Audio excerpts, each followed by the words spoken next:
Take a moment and look carefully at a modern map of Eastern Europe, not casually, but with intent. Strip away the commentary, the slogans, and the moral language that has dominated Western coverage since the war began. When you do that, a different picture starts to emerge. What you see is not a sudden crisis or an unpredictable explosion of events, but a slow-moving tragedy that has been unfolding in plain sight for years. A trajectory that was visible long before the first dramatic headlines appeared. Today, we find ourselves approaching what feels like the final phase of the Ukrainian conflict, a strategic endgame that has been steadily advancing for months, perhaps even longer, for anyone willing to look at reality as it is, rather than as they hoped it would be. At the center of this approaching turning point, at the precise location where the decisive blow is most likely to land, sits Odesa.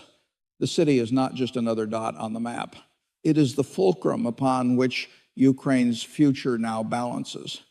For nearly 2 years, political leaders and media voices in Washington and London have insisted that the war was either locked in a stalemate or gradually shifting in Ukraine's favor. The public was promised dramatic counteroffensives, revolutionary weapons, and decisive technological breakthroughs.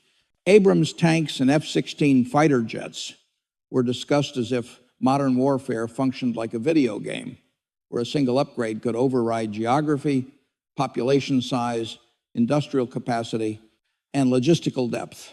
But while public attention was glued to the mud-filled trenches of the Donbas, a far more dangerous threat was quietly taking shape in the south. What we are witnessing now is a strategic nightmare that military planners have feared for generations, one that threatens not only the survival of Ukraine's current leadership in Kyiv, but the very existence of Ukraine as a functioning state. The emerging scenario points toward a landlocked remnant, a weakened shell of a country cut off from the sea and left almost entirely dependent on Western financial and military support to survive. This reality, long ignored or dismissed, is now finally sinking in within political and military circles in Washington and Brussels. Behind closed doors, anxiety is rising. Officials understand what is at stake. Without Odesa, Ukraine effectively loses the war. They recognize that if Russia secures the entire Black Sea coastline, the Western strategy aimed at weakening Moscow will not simply fail, it will backfire in dramatic fashion, producing outcomes directly opposed to what was intended. To understand why events have unfolded this way and why this outcome may have been difficult to avoid, we need to step back from daily battlefield updates and examine the broader historical and geopolitical forces at work. This requires viewing the conflict through a realist lens, one that acknowledges that great powers act not out of moral preference, but out of survival instincts, security concerns, and the need to control their immediate strategic environment. This war was never about a clean moral divide between good and evil, nor a grand struggle between democracy and authoritarianism, despite how often those phrases were repeated at press briefings. At its core, this conflict has always been about power, regional security, and strategic realities that have governed international behavior for centuries.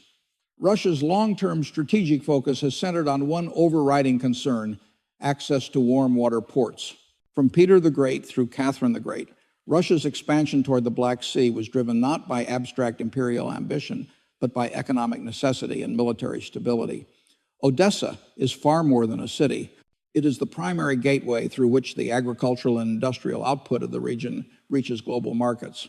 It functions as the economic lung of southern Ukraine, a port built under Russian rule and sustained through Soviet-era sacrifice. The idea that Moscow would ever tolerate this critical artery falling under NATO influence, allowing American naval forces and potentially nuclear-capable platforms to operate there, was always detached from strategic reality. Yet this was the assumption that guided Western policymaking. The belief was that Russia would simply accept a rival military alliance, establishing a foothold at its doorstep. NATO's expansion moved steadily toward Russia's historical sphere of influence, and when Moscow reacted forcefully, Western leaders expressed shock. The contradiction becomes especially clear when compared to America's own strategic doctrines. The United States has long enforced the Monroe Doctrine, asserting its right to prevent foreign powers from projecting military force in the Western Hemisphere. When the Soviet Union placed missiles in Cuba in 1962, Washington did not seek compromise. It imposed a naval blockade and openly signaled its willingness to risk nuclear war rather than accept a hostile alliance operating near its borders. That response was not abnormal. It was standard great power behavior. Yet when Russia applies similar logic to Ukraine, a region far more central to Moscow's security than Cuba ever was to Washington, it is labeled unprovoked aggression. This double standard reveals not only a moral inconsistency, but a profound strategic blind spot. For decades after the Cold War, Washington operated under the assumption that its global dominance would last indefinitely, that it could reshape political orders anywhere without facing serious resistance. Convinced that history's constraints no longer applied, Western policymakers ignored the warning signs. History, however, has returned. And the approaching fate of Odesa may mark the moment when this illusion finally collapses.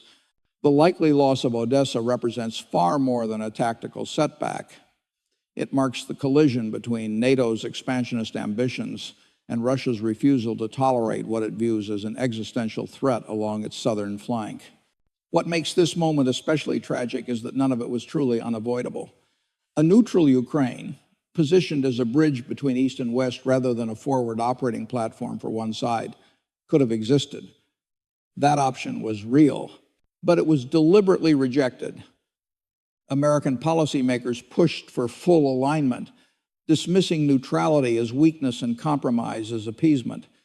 In pursuing a maximalist vision, they unknowingly steered Ukraine toward the very outcome they claimed to be preventing. The consistent refusal to engage seriously with Russia's security concerns, particularly those tied to the Black Sea, forced Moscow to expand its objectives. Russia may have initially been content consolidating Crimea and securing influence over the Donbass, but Western escalation changed the calculus, supplying longer-range weapons, targeting Russian naval assets, and signaling permanent militarization transformed the conflict from a limited confrontation into a broader strategic struggle. Under those conditions, leaving Odesa in Kyiv's hands would have guaranteed a permanent threat to Russia's most vulnerable maritime access point. The logic of war, indifferent to moral narratives, now dictates that Odesa cannot remain outside Russian control.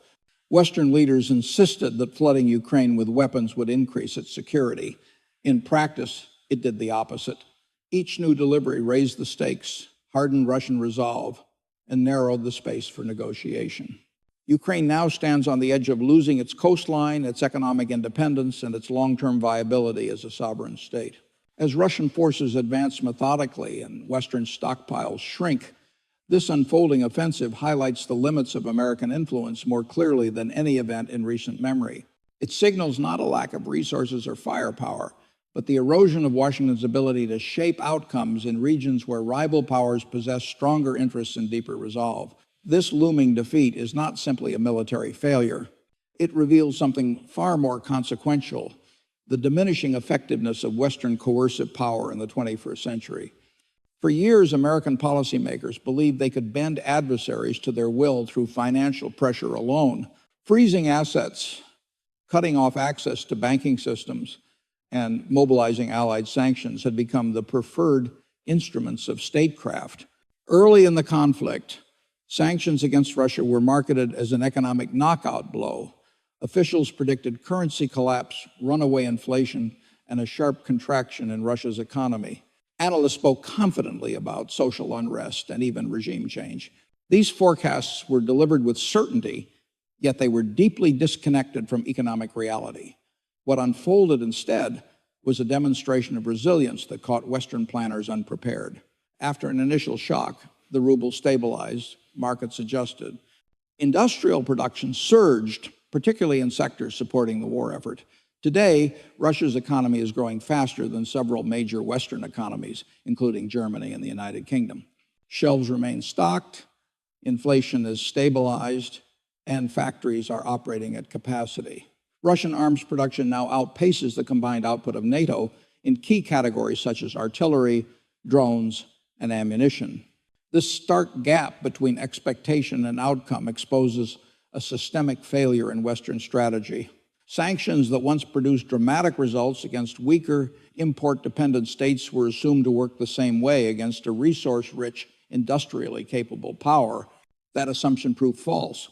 Unlike service-based Western economies that rely heavily on financial systems and complex credit structures, Russia's economy is grounded in physical assets, energy, minerals, metals, food, and essential industrial inputs. These are not things that can be frozen in a bank account or neutralized through monetary policy. You cannot print natural gas. You cannot manufacture wheat with press releases. You cannot replace palladium, fertilizer, or neon gas with financial instruments. Russia occupies a rare position as a supplier of the raw materials that underpin modern civilization. The idea that such a country could be economically isolated into collapse was a fundamental misreading of global economics. In attempting to sever Russia from the global system, Europe instead cut itself off from the energy supplies that powered its own industrial base. The decision to restrict Russian energy imports triggered an energy crisis that hit Germany especially hard. Once the engine of European manufacturing, Germany faced soaring production costs, factory closures, and a sharp decline in competitiveness. Meanwhile, Russia redirected its exports to Asia, the Middle East, Africa, and Latin America, regions unwilling to sacrifice their own interests for Western geopolitical goals. In effect, the sanctions inflicted more damage on Europe than on Russia. What emerged was a shadow global economy operating largely outside Western oversight. Russian oil began flowing through complex tanker networks under obscure flags, reaching Indian refineries before being sold back to Europe at a premium. Western governments maintained the appearance of moral consistency while quietly relying on the same energy they claimed to reject. This pattern extended beyond oil. By weaponizing the dollar and seizing sovereign assets, the United States unintentionally encouraged other nations to seek alternatives. Countries across Asia, Africa, and the Middle East concluded that their financial security could not depend on systems controlled by Washington. The result has been a rapid acceleration of de-dollarization. Trade increasingly settles in local currencies. The yuan has replaced the dollar in much of Russia's international commerce. BRICS, once dismissed as a symbolic grouping, has expanded its membership and influence over global trade and resources. Most significantly, Western pressure drove Russia into a deeper strategic partnership with China. Russian resources combined with Chinese industrial capacity created precisely the alignment that American strategists once warned against. It did not emerge from ideology, but from necessity. Western planners also underestimated how adaptable global supply chains really are. The assumption that Russia would be paralyzed by the loss of Western microchips, software, and machine tools proved misplaced. Moscow had spent years preparing for exactly this scenario, building parallel domestic systems and cultivating alternative trade routes. Components now move through Central Asia, Turkey, and the Caucasus, passing through multiple jurisdictions before reaching their destination. A shipment banned in one country simply crosses into another until it arrives in Russia. In a world driven by profit and connectivity, airtight economic blockades are largely a fantasy. At the same time, the conflict has exposed deep fragilities within Western defense industries. Factories struggle to produce artillery shells, missiles, and advanced electronics at the pace modern warfare requires. The long-held belief that the United States and Europe could effortlessly outproduce Russia has collapsed. Decades of outsourcing, deindustrialization, and reliance on just-in-time supply chains have left the West poorly prepared for sustained high-intensity conflict. This reality is driving a growing sense of panic in Washington. Sanctions were meant to be a low-cost alternative to direct confrontation, a way to weaken Russia without demanding sacrifice at home. Instead, they triggered inflation, energy shortages, and economic strain across Europe while strengthening the very state they were intended to undermine. Russia is now more self-sufficient, more militarized, and more integrated with non-Western partners than at any point since the end of the Cold War. The blowback has hit Europe hardest. High energy prices, industrial decline, and stagnant growth are not accidental developments. They are the direct result of policy choices tied to the Ukraine war. The mechanisms of economic coercion that once defined American dominance have been revealed as less powerful and far more risky than previously assumed. The approaching fall of Odesa will therefore represent more than a military loss. It will symbolize the end of an era in which the United States could reliably impose its will through financial pressure alone. It signals the emergence of a new global order shaped not by Western banking systems, but by physical resources, industrial output, and strategic partnerships beyond Washington's control. Yet even these economic miscalculations are overshadowed by the moral contradictions embedded in Western policy.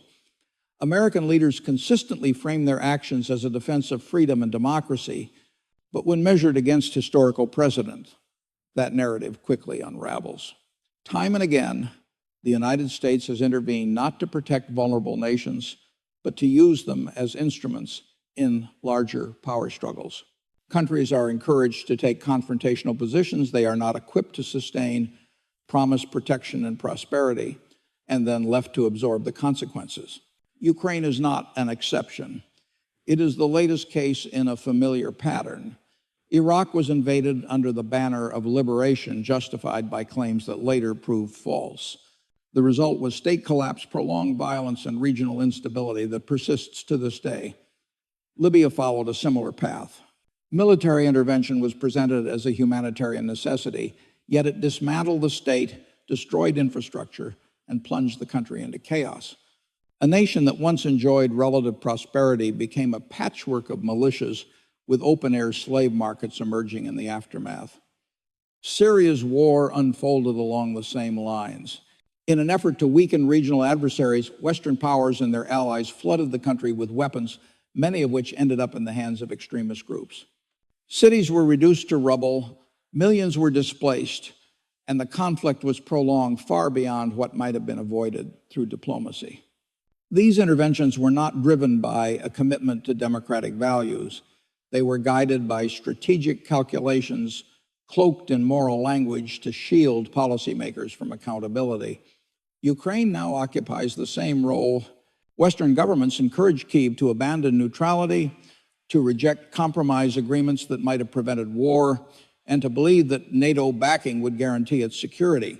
Instead, Ukraine has become a proxy battlefield. Its population is being drained, its cities scarred, and its future mortgaged to external support. Western aid keeps the state functioning, but at the cost of long-term sustainability. What is unfolding is not Ukraine's rescue, but its gradual sacrifice in service of a broader geopolitical agenda. This contradiction has trapped Western leaders in a narrative they cannot escape. By framing the war as a binary struggle between democracy and tyranny, they have eliminated the political space for negotiation. Any compromise now appears as moral failure. As a result, Ukraine continues to be pushed toward objectives that were never achievable. The loss of Odesa will be the most devastating consequence of this approach. It will strip Ukraine of its primary port, sever its access to global trade, and eliminate the economic foundation required for long-term independence. The country will be reduced to a landlocked dependency sustained by Western funds, but lacking the means to recover on its own. When that moment arrives, Western officials will likely deflect responsibility. They will cite corruption, mismanagement, or tactical mistakes. But the underlying truth will remain clear. Ukraine was guided into a conflict it could not win, encouraged to adopt maximalist positions that guaranteed loss, and used as a buffer in a contest between great powers more concerned with weakening Russia than preserving Ukraine's future. This reality has not gone unnoticed outside the West. Countries across Africa, Asia, and Latin America have observed these events closely. Many carry their own memories of American interventions that ended in destruction. They recognize the pattern and respond by refusing to align with Washington's position, choosing neutrality or partnership with emerging powers instead. For much of the global South, the unfolding situation in Ukraine reinforces long-held skepticism toward Western intentions.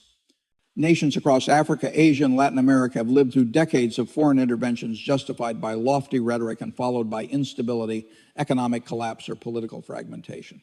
They are not persuaded by narratives that frame the conflict as a simple moral crusade. Instead, they see a familiar pattern in which vulnerable states are drawn into confrontations that primarily serve the interests of larger powers. Ukraine's looming loss of Odesa therefore resonates far beyond Europe. It becomes a case study in the risks of relying on Western security guarantees and the dangers of aligning too closely with strategies that leave little room for compromise or retreat. As these perceptions spread, the geopolitical consequences are accelerating. In attempting to isolate Russia both militarily and economically, the United States has unintentionally catalyzed the formation of a counterbalancing coalition. What has emerged is not a loose association of convenience, but a growing alignment of states whose interests now intersect in resisting Western pressure. Russia, China, Iran, and North Korea have deepened cooperation across military, economic, and technological domains. Each contributes capabilities that offset the other's weaknesses. Russia offers energy, raw materials, and battlefield experience. China provides industrial scale, technological development, and global trade networks. Iran supplies asymmetric warfare expertise and regional influence. North Korea adds missile technology, artillery production, and a willingness to operate outside conventional diplomatic constraints. Together, they form a resilient structure of shared interests that challenges American influence across multiple regions simultaneously. This development marks a level of reciprocal escalation unseen since the Cold War. Washington assumed it could weaken Russia in Ukraine without triggering serious consequences elsewhere. Instead, pressure applied in Eastern Europe has reverberated globally. While the United States focused on sending weapons to the Donbass, China quietly restricted exports of critical minerals such as gallium and germanium, materials essential for advanced electronics, semiconductors, and radar systems. These moves were not symbolic. They were strategic reminders that Western military and technological power rests on supply chains controlled by potential adversaries. Russia, meanwhile, leveraged its role as a major energy and food exporter to influence global inflation and stability. This form of pressure, non-military yet highly disruptive, demonstrates how modern conflict extends far beyond traditional battlefields. The result is a multi-domain struggle in which power is applied through finance, energy, minerals, shipping routes, manufacturing, and information. Western reliance on financial sanctions now appears increasingly limited, while rival states target the physical foundations of the global economy. The cracks in Western deterrence are particularly visible in the Middle East. As American resources and attention are consumed by Ukraine, regional stability has begun to erode. Disruptions in the Red Sea, where a relatively small armed group has managed to threaten one of the world's most critical shipping corridors, illustrate this shift. The fact that inexpensive drones can force the United States and its allies to expend millions of dollars in interceptor missiles reveals an imbalance that cannot be sustained indefinitely. At the same time, Russia's growing coordination with Iran and North Korea creates pressure points across multiple theaters. Escalation in Ukraine can be met with instability in Syria, the Persian Gulf, or East Asia, stretching American military capacity ever thinner. The uncomfortable reality is that the U.S. defense establishment is not prepared for a prolonged multi-front confrontation. The war has exposed serious vulnerabilities in Western military readiness. Stockpiles of precision-guided munitions are dangerously low. Artillery production lags far behind Russian output. Efforts to expand manufacturing face shortages of skilled labor, raw materials, and modern equipment. Decades of cost-cutting, privatization, and outsourcing have left the defense industrial base hollowed out. These weaknesses are no longer theoretical. They are shaping strategic decisions in real time. As Washington channels resources toward Eastern Europe, other commitments become harder to sustain. Domestic infrastructure remains strained, borders remain unsecured, and deterrence in the Pacific grows increasingly fragile. This reflects a deeper problem, an inability to prioritize long-term national security over short-term geopolitical signaling. The same confusion extends into the economic realm. Sanctions and countermeasures have fractured global trade, creating structural inflation that is unlikely to fade. The era of cheap energy, stable supply chains, and predictable prices was built on Russian energy fueling Europe and Chinese manufacturing supplying the world. Both pillars are now under strain. The consequences are becoming visible in everyday life. Energy costs rise, shipping insurance, premiums surge, and industries that once thrived face decline. These are not temporary disruptions. They represent a lasting shift toward a more fragmented and volatile global economy. Meanwhile, diplomatic isolation of the West is becoming harder to ignore. While official statements and voting blocs create the appearance of unity, the countries that will shape the future of global growth are increasingly unwilling to align with Washington's approach. China, India, Brazil, Saudi Arabia, Turkey, and others are pursuing their own interests, unconvinced that Western leadership offers stability or fairness. As the United States attempts to rally international support to prevent the loss of Odesa, the response has been tellingly muted. Many governments are no longer inclined to answer Washington's calls. Instead, they are focused on positioning themselves for a future shaped by whoever emerges strongest from this conflict. And the momentum is no longer moving in the West's favor. The approaching fall of Odesa will send a signal far beyond Ukraine. It will demonstrate that American security guarantees are not absolute, that U.S. power can be challenged and even overcome by adversaries with sufficient resolve and coordination. This realization will reshape alliances, encourage hedging behavior, and accelerate the transition toward a multipolar world where Washington competes rather than commands. For the first time in generations, the United States is no longer setting the rules of the system. It is reacting to forces it no longer fully controls. The geopolitical map is shifting beneath our feet, and the world emerging from this conflict will look very different from the one American policymakers believed they managed. The loss of Odesa is not merely the fall of a city. It is the tipping point of a broader global transformation already underway. This transformation is not driven by ideology or moral narratives, but by the return of hard constraints: geography, industrial capacity, resources, and strategic necessity. We are witnessing the closing phase of a long historical cycle, one in which assumptions that guided Western dominance for decades collide with material reality. As Russia moves closer to securing Odesa and tightening its grip along the Black Sea coast, the Western establishment faces not only a policy failure, but a crisis of identity. The United States now stands at a crossroads. One path leads toward realism, an acceptance that the unipolar moment was temporary and that the global system has shifted toward a multipolar balance. This path would require restraint, prioritization, and a renewed focus on domestic strength. It would mean rebuilding industrial capacity, stabilizing the economy, and abandoning the belief that political systems around the world can be reshaped through pressure alone. It would also require acknowledging that diplomacy and compromise are not signs of weakness, but tools of long-term stability. The alternative path is the one Washington appears more inclined to follow: a refusal to accept changing realities, combined with an insistence on doubling down through more sanctions, expanded military commitments, and moral rhetoric. History shows that this behavior is typical of declining powers, one last surge driven by nostalgia rather than capability. That path leads toward overstretched economic strain and escalating risks of miscalculation.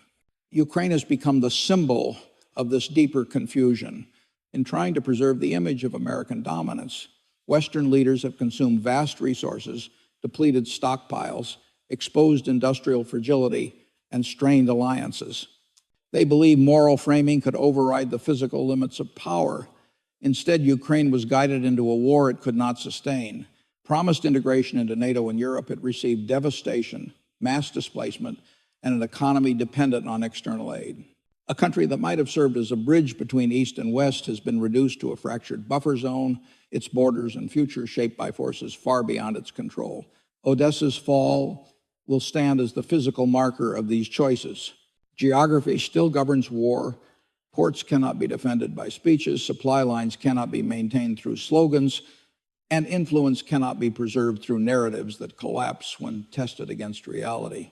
The West offered Ukraine a vision of security and prosperity, but delivered a battlefield emptied of millions of its citizens and sustained only by foreign funding. As Eastern Europe's map is redrawn by force, the United States must confront uncomfortable questions. Was it worth weakening the dollar by weaponizing it? Was it worth driving Russia and China into a durable strategic partnership? Was it worth triggering energy crises, inflation, and industrial decline across allied economies? These are not abstract debates. They are the direct consequences of strategic decisions made without a clear understanding of global limits. This trajectory was not inevitable. The decline of American dominance was not preordained by fate. It was accelerated by choices rooted in overconfidence, ideological rigidity, and a failure to recognize how quickly the world was changing. The fall of Odesa will become the epitaph of this era, marking the end of a worldview that assumed the United States could act without consequence and remain exempt from the constraints that bind all great powers. The global South is asserting itself. Regional powers are expanding their influence. New financial systems, trade networks, and alliances are forming beyond Western control. The central question now is whether Washington adapts to this reality or continues exhausting its remaining influence in an attempt to preserve an order that no longer exists. Understanding what comes next requires stepping outside dominant narratives and confronting power as it actually functions. Geopolitics is not governed by moral language, but by resources, production, demographics, and geography. As Ukraine moves toward becoming a landlocked state, its fate tied to decisions made far from its borders, the consequences of illusion-driven policy become impossible to ignore. The final chapter of this conflict has not yet been written, but the direction is clear. If you want to understand these shifts without propaganda, to analyze power as it truly operates rather than how it is presented, this channel exists for that purpose. Like the video to help it reach more people. Subscribe for deeper analysis and turn on notifications so you're ready for what comes next. And now I want your perspective. If Odesa falls and Ukraine loses access to the sea, do you believe the United States will continue funding the war, or will it step back as it has in past conflicts? And as de-dollarization accelerates and new power centers emerge, do you see this as a threat to American security or a natural correction to decades of overreach? Share your thoughts below.